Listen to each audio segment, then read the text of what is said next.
Disclosure. All information we have on these cases are public record. We are not making fun of anyone or anything. This channel is for awareness of cases and entertainment purposes only. Welcome back to our channel. Kaylor's going to tell us the case today. Yes, I am. Warning, we're going to be talking about torture, murder, mutilation, stabbing, and animal cruelty. Just a small percentage of animal Okay, I'm out. Animal cruelty, no. Bye, I'll just do this whole video myself. Hi there. It's funny, though. You can listen about people all day long, and it's something about animals, and you're like, no. It's just a small little bit of it. Okay. So, we're going to be talking about the murder of Claudia, Mapton, and Oliver Northup. Claudia Mapton was a 67-year-old woman. She was a stage actress at the local theater, as well as a pastoral at the Davis Church. And Oliver Northup was an 84-year-old. He was a Navy veteran who graduated from UCLA, and he worked as an attorney. They were married for 47 years. They had 11 children. Some of them were from separate marriage, like different marriages. Yeah. Different marriages. Like the Brady Bunch? Yeah. Oh, this right here. They had 14 grandchildren and several great-grandchildren, or great-grandchildren, yeah. They were sleeping in their bed when all of a sudden Claudia woke up and some stranger was standing over her bed. And the next thing she knew, she was being stabbed to death. And all but her husband was going to be next. Oh, my gosh. Daniel William Marsh was born May 14th, 1997 in Davis, California. Daniel was actually held a hero at the age of 11 when he saved his father from having a heart attack. So you're thinking, oh, well, this guy's really good. You know, he performed CPR at age 11. Perform CPR on your father, and he was actually awarded American Red Cross Hero Award. But are you thinking, okay, yeah, maybe this guy? No. Later on that year, his parents actually got a divorce because his mother was having an affair with Daniel's kindergarten teacher. So his female teacher. So her mother switched sides, and that's what all started his homicidal fantasies. At the age of... That's odd. Yeah. That your parents getting divorced would cause you to have... You know what I mean? Yeah, because people get divorced all the time.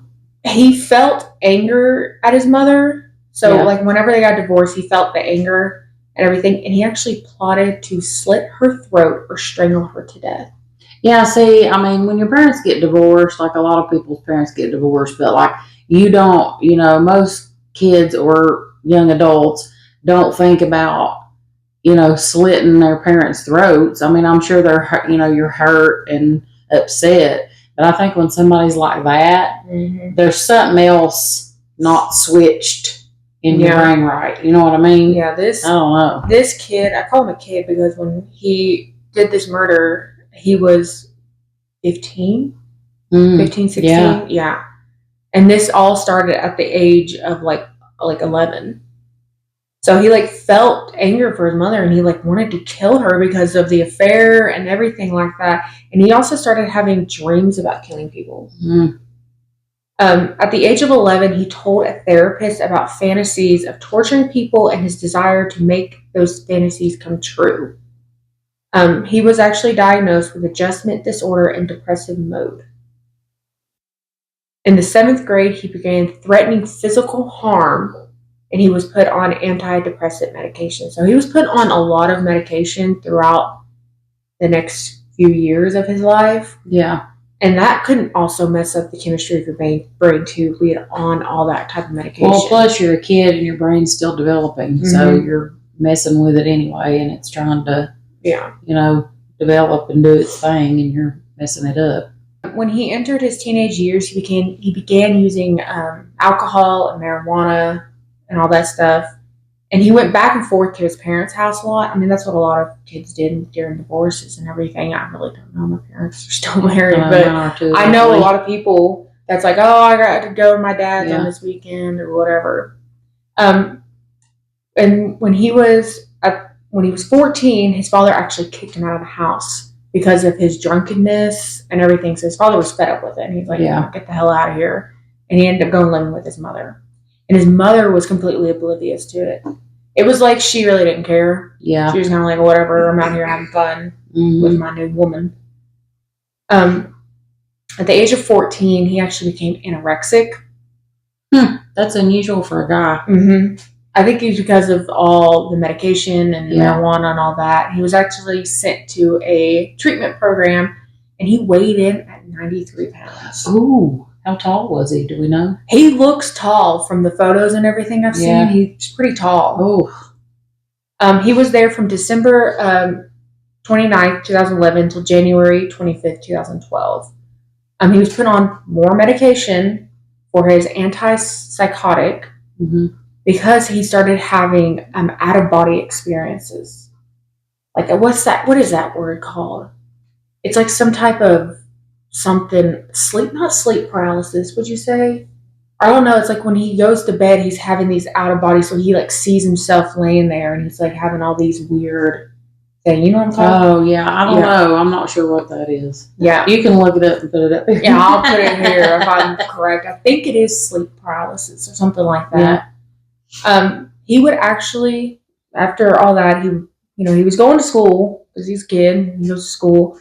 He actually told a school counselor about his homicidal fantasies. And resulting with this, the police were called in, and they actually did an involuntary hospitalization on him because of that, of the danger he posed to himself and to the other kids at school. He was there, he got sent there, and in January of 2013, he told school psychiatrists about his homicidal ideas, and he had regarding his peers and all that. When the counselor asked him how he would act on it, he stated, quote, "I have full confidence I can hurt these people." Yeah. Wow. The police were called again out there to the school for that, but the police determined that he posed no harm or no danger or anything like that. But he's already been sent because they did. Always not doing something. Yeah. So I guess it was like a different cop that came out there and he really just didn't give a crap. Like, whatever. No, because there wasn't any, like, he didn't say any names or, oh, I want to harm little Susie over there. Yeah. So, I mean, it was just, in their eyes, just a teenage boy talking. Yeah, they're like, oh, this kid's probably talking out his ass. Yeah. Mm-hmm. What they're thinking. Soon after another meeting with the school, so he kept telling these school counselors about all this stuff. I mean, in a way, it seems like he was reaching out for help a little bit. Yeah. But from the looks of it, it looks like nobody really gave a crap. But he met with another school counselor, or the same one, at this time, describing graphically how he wanted to torture people by peeling skin from their hands, cutting off their eyelids. Oh, that's like detailed. Yeah. At that young of an age. See, here's my thing, though. It's like, somebody has something like this wrong with them, and they're telling you. So it's like Kaylor just said, he's like reaching out for help of some sort because he probably knows that this ain't normal, and then everybody's ignoring him. Like, do I think he needs to be in like regular school with everybody else? No. But does he need somebody to come in and help him? Yes. Like they should have tried something or way like now, Like, this is like the first talking about it. Like, that should have been like the done deal. Like, yeah, because most kids don't talk about cutting somebody's eyelids off. No, most of the time when they go to the counselor thing, it's like, I'm worried about my grades. Yeah, I'm worried about my grades. My parents are getting divorced. I need to talk to somebody. Like anything like that. Aren't weird that you just go and talk to somebody. But he also said that these graphic fantasies were only scratching the surface of his thoughts. His statements were disclosed to authorities because they were not disclosed to authorities because there was no intent, like there was no, again, the victims, like anything like that. He was just talking. So they never told the authorities. Daniel's It was probably one of those things where, like I said earlier, oh, that kid's talking at his ass. He's just wanting attention, and they just ignored it. Yeah. Daniel's homicidal thoughts continued whenever he looked at people. He thought that, like, you know, when he could see somebody and be like, oh man, I could totally kill them. I could kill them by, you know, that slicing their artery or whatever. Like, every time he saw somebody, he thought of a way he could kill them. Yeah. Could you imagine having a mind like that? It'd be like horrible. Like, I have, you know, see somebody kind of being a little creepy around me and just thought of like a way I could, like, if they come at me, like, do whatever, but like it was nothing like just see somebody walking around Walmart. No, you're thinking about how you would defend yourself, like survive and all that. But this guy was like murder, murder, murder, blood, blood, blood.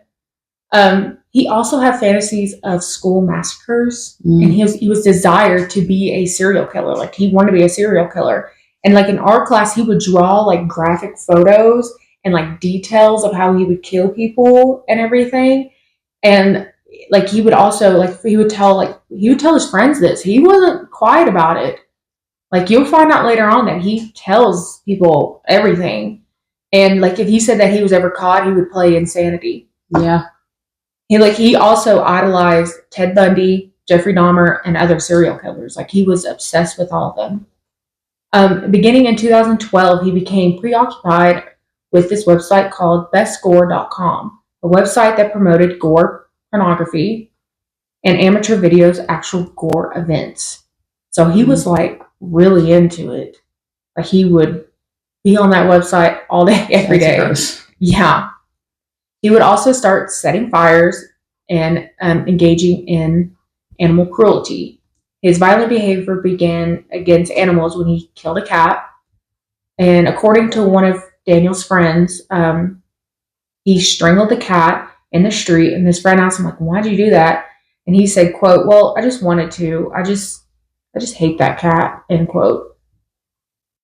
Like, what the heck? And then Daniel asked his friend hey, can I kill your dog?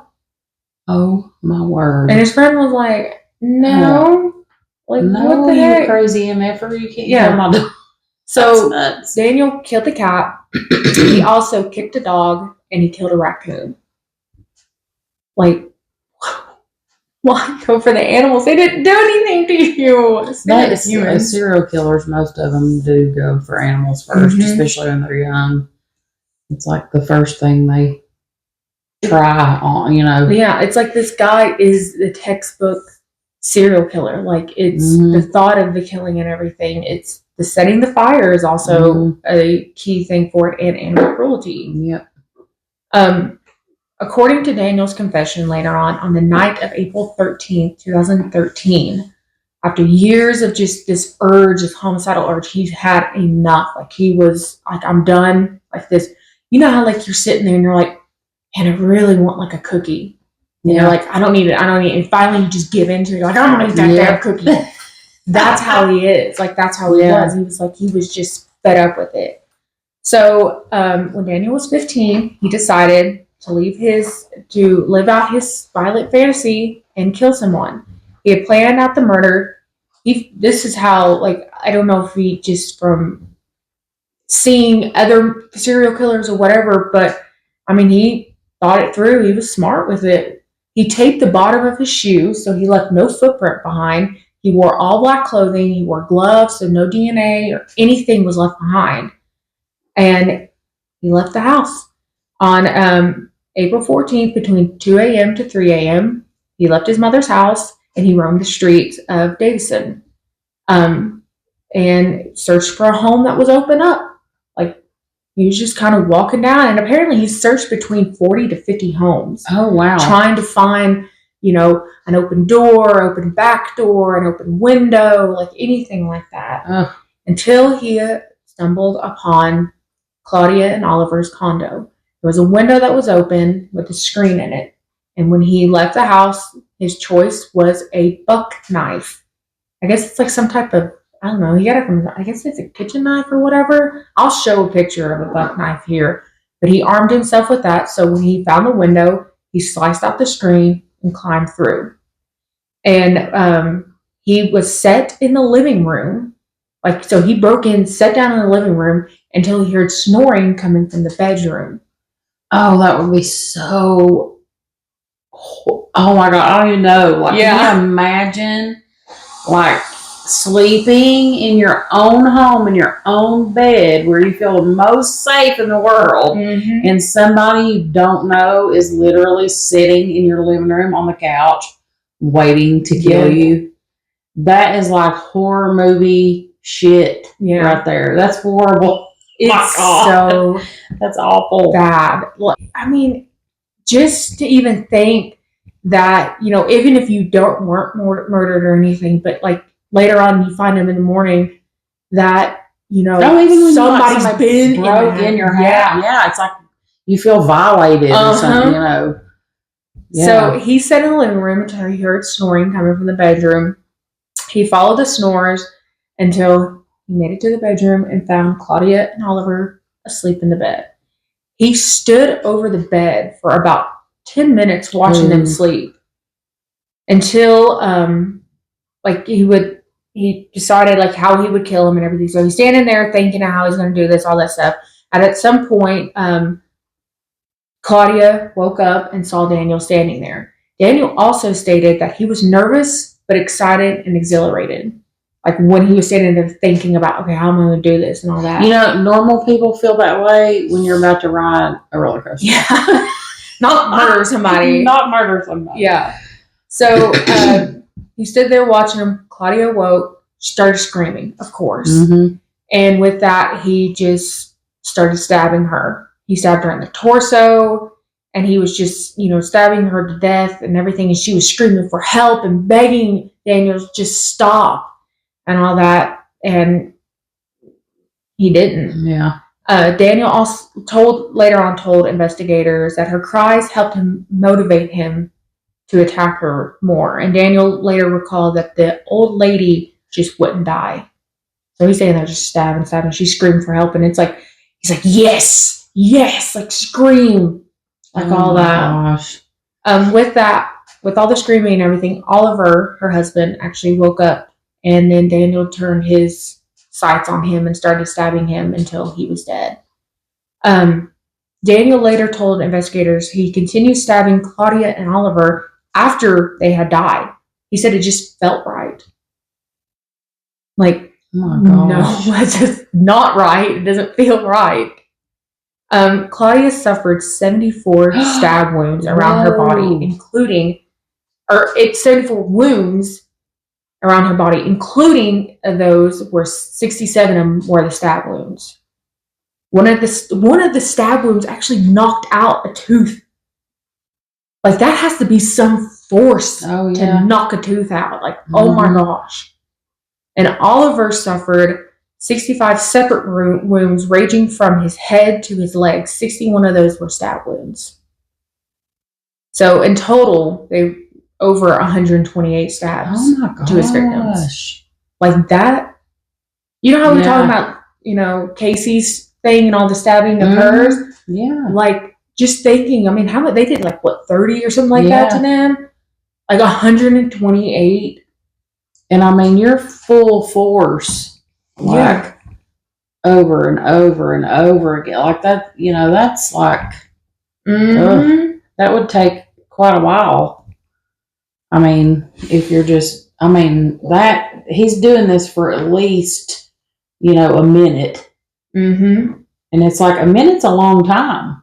Like when you're thinking about something. A minute's a long time when you're at the daggum red light. Right? I mean, seriously, if you set a timer for a minute and just keep doing that, you know, I know. Like, oh my gosh. I could not.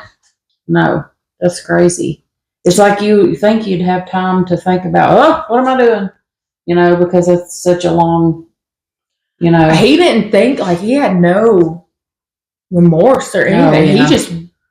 He didn't care. This is where it kind of gets a little bit gory in a way, because this guy's a sick SOB. Daniel would later, he would then, oh my gosh, I just lost the word, mutilate their bodies. Oh my gosh. Ooh. he would cut the deceased bodies open and examine and experiment. I'm like trying to say like spearmint, like gum or something. Experiment on the bodies. He would also disembowel them according to first responders that were at the crime scene later on. Claudia and Oliver's organs had been removed from their bodies. Daniel actually tried to take out Claudia's eye out with a knife, but found it too difficult. So he pulled fat out of her leg and torso. He also cut open Oliver's forehead just out of curiosity. Yeah. Gross. Oh, this gets really bad right here. He actually inserted a cell phone into Claudia's abdomen and a drinking glass into Oliver's abdomen. So in like a phone and then a glass, like this guy seriously is so. That's sick. It's not even a guy. I call him a boy because he's not even legal age. Yeah. During the interrogation, he stated that he placed the items inside the bodies to fuck with the people who were later investigating the murder. At least, I was thinking of Anatoly, the one we talked about before, where he put those, the music boxes inside. Mm-hmm. Yeah, he was pulling one of him. That's gross. Daniel actually kept souvenirs from the crime. Why do they always keep souvenirs? Well, it wasn't like, her ring or anything. He actually kept the stuff he murdered them with, like the knife and all that. He kept all of his own stuff, except for getting rid of it. But I don't understand why people, I guess we will never know because we don't have that sick mind, but just to keep something. Yeah. It's weird. But yeah, he kept all the clothes and everything that he wore that day. He actually planned on committing more crimes and everything, but he couldn't find anybody else. And he also, because he learned that, the reason people get caught is because, it's the same thing, like the same motive. Yeah. Like, Dahmer was men, all that stuff. So he was like, oh, I'm not going to be that stupid. So next time when he was going to kill again, he was going to use a baseball bat. So it wasn't consistent with the stabbing. But he ended up not really finding anybody, and I guess he went home. The morning of April 14th, Claudia and Oliver were absent from church, and they were kind of threw a red flag for family members. Oliver's daughter Mary tried calling them but received no answer. Oliver also failed to show up for a gig at the local folk band. He was in a folk band and he didn't show up. Oliver's son Robert and one of his grandsons then visit the couple's house, and when they arrived there, they kind of were like, "Oh, maybe they're out of town." Yeah, because they knocked on the door and nobody answered. Later that evening, Claudia's daughter, Laura, and police went to the house, because she was worried too. Like, okay, let me get the police involved this time. Laura rang the doorbell. There was no answer, so she went searching around the house, and she found the window that had been cut open, the screen and all that. So she looked inside and saw blood stains. And with the police put a flashlight in there, and they saw the crime scene, and they actually had forced entry, and they went in and found them. With that sparked the investigation. It was like, all right, let's do this. It included, it was the detectives and everybody at the police department, including 25 FBI agents. FBI was like, we're going to get this crap. But they were having a hard time solving it because there was no DNA, because he taped his shoes and wore all that stuff. So they were stumped. They had no leads or anything like that. Until Daniel couldn't keep his daggone mouth shut. He got to school and he just started bragging to his friends. He's a talker, man. He's been a talker since day one. So he gets to school and he's just bragging about it to his friends, about everything and all that stuff. And at this time, Daniel had a girlfriend. Who's this chick going to date him? What I'm saying. Yeah, Dude. the kid's not cute. I don't care if he's cute or not, even if he's like Henry Cavill. Like if he's got that kind of mind, I'm out. I don't know. I might be a little. Just kidding. But he would tell his friends and everything at lunch about what he did, and he would even ask, like, "Hey, did you hear about the murder of like these two old people?" And all people were like, "No."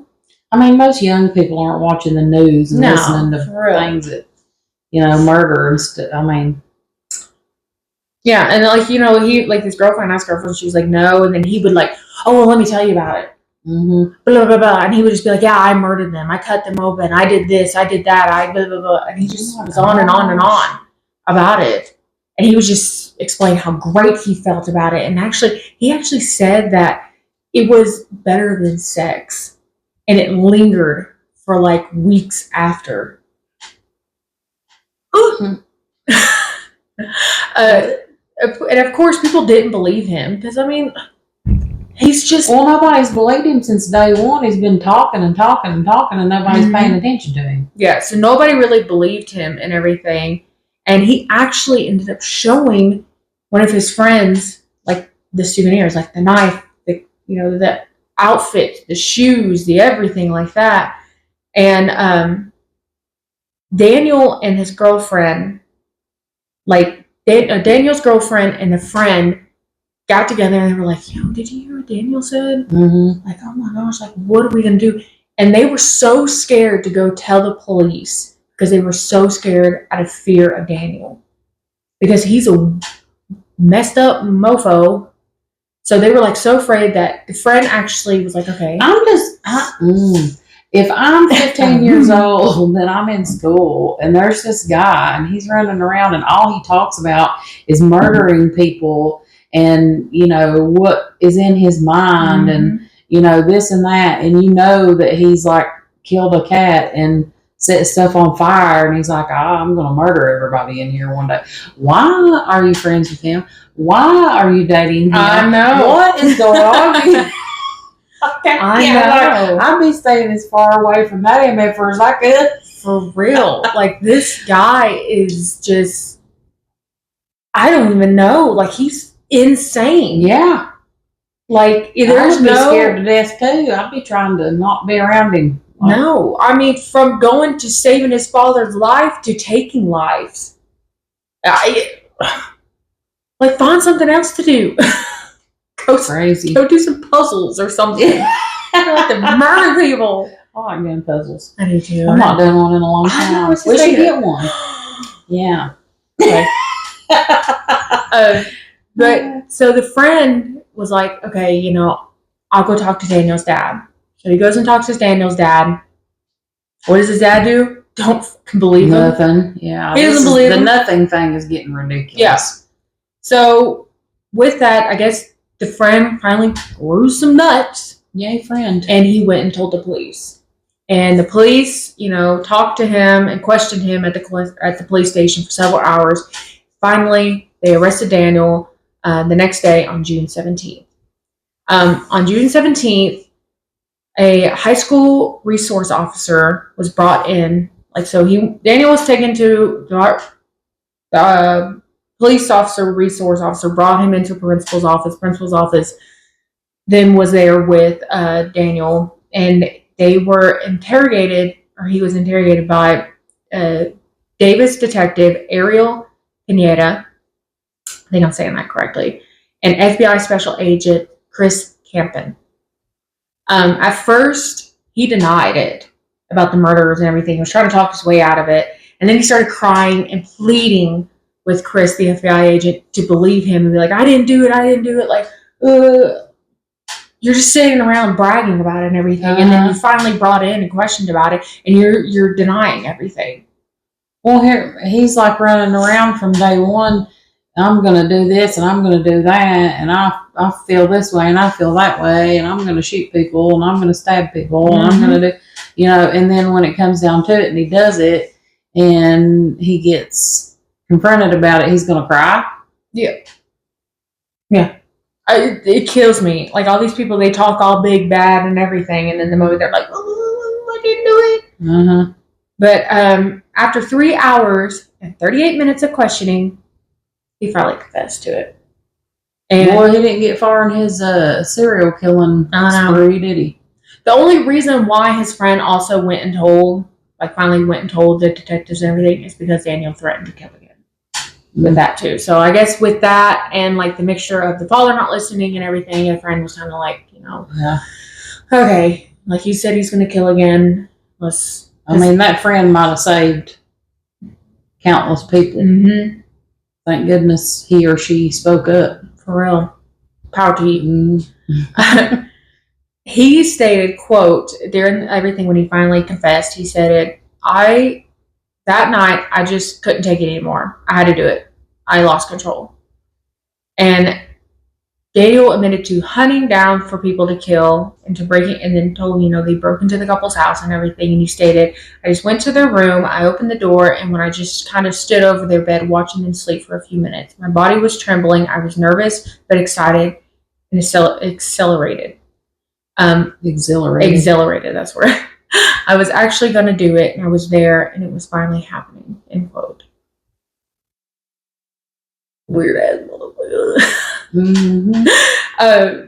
Daniel, like he would say, that he was talking about, when he mutilated the bodies and everything, he said that I cut open both of the torso around the point, and he pointed with his 2 fingers and everything, in the chest, and the woman, he pointed all that, he said that, cut up the torso, and in the woman, I put a phone inside of her, and I put a cup inside the guy.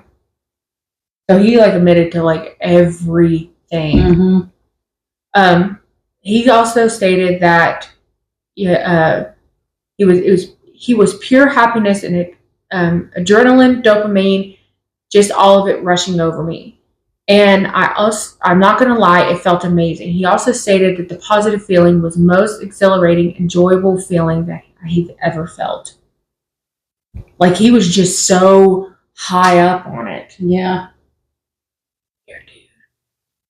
He also stated that he felt no sympathy for other people at all. Like he didn't feel any sympathy for anybody, and he really didn't give a crap.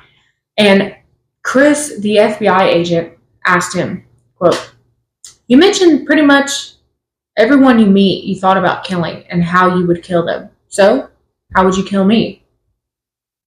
Like he legit asked him, how would you kill me?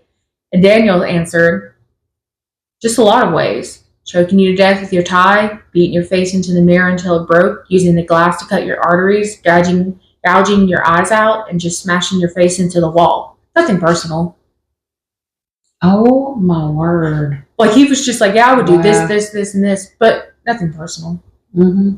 It's like us, the Southern people, whenever you go, oh, bless your heart. Yeah. It's got it oh my gosh, she's ugly, bless her heart. It, that makes it everything better when you say nothing personal or whatever. Daniel then told detectives, all the evidence you need is in my mother's garage. So he told them where everything is. Oh, wow. So with that, they went and searched the garage, and they found the bloody clothing Daniel had worn during the murder and the knife that he used to commit the murder. And he was keeping them as souvenirs. Daniel was charged with 2 counts of first-degree murder and was sentenced to 52 years in prison. Just 52 years. That's... with or without parole, I don't think so, or something like that. But there's a whole bunch of stuff that's changed. There was a lot of bills and everything passed, which I have. He tried to appeal. Hey guys, so the last few minutes, 15-ish minutes of this video, audio just crapped out. I don't know why. It's starting to get a little frustrated, but we are going to try to figure out why it's doing this so we can fix it for the future. So this is the last just few minutes left of what was said in the video. Daniel tried to appeal by pleading insanity, but the jury found him sane and dismissed the appeal. So they pretty much were like, no, you were sane when you did this. No ifs, ands, or but. Yeah. However, the California state legislation passed the Senate Bill 260 in 2013, which allowed juries juvenile offenders to seek parole after 20 to 25 years. This bill enabled Daniel to be eligible for parole after serving 25 years in prison. And then another bill was passed, 57, which was passed in 2016, which allowed a juvenile court judge to decide if a minor would be tried as an adult or in juvenile court. This allowed Daniel to appeal in his case with the possibility of early release if a judge allowed it. This appeal was denied.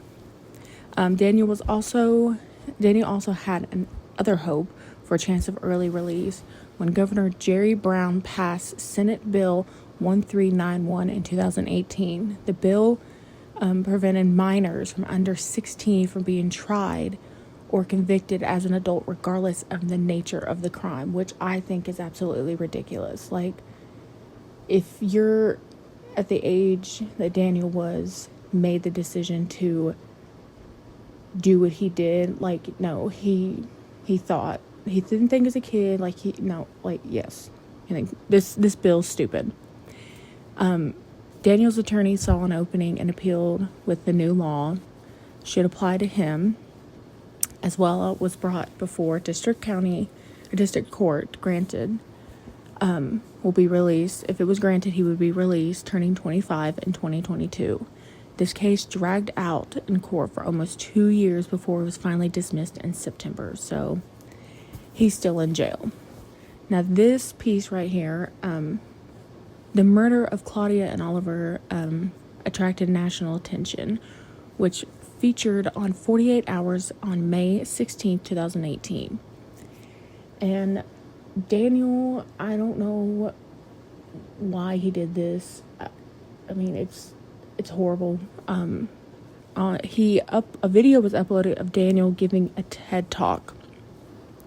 Everybody doesn't know what a TED Talk is. It's like people get up there and like inspiring people, like all this.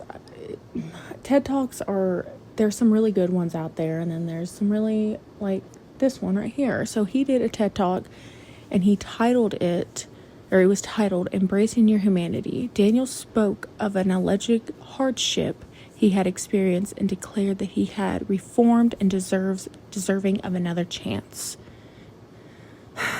Oh my gosh. He also stated, I came to realize that there are no such thing as evil person in this world, only damaged people.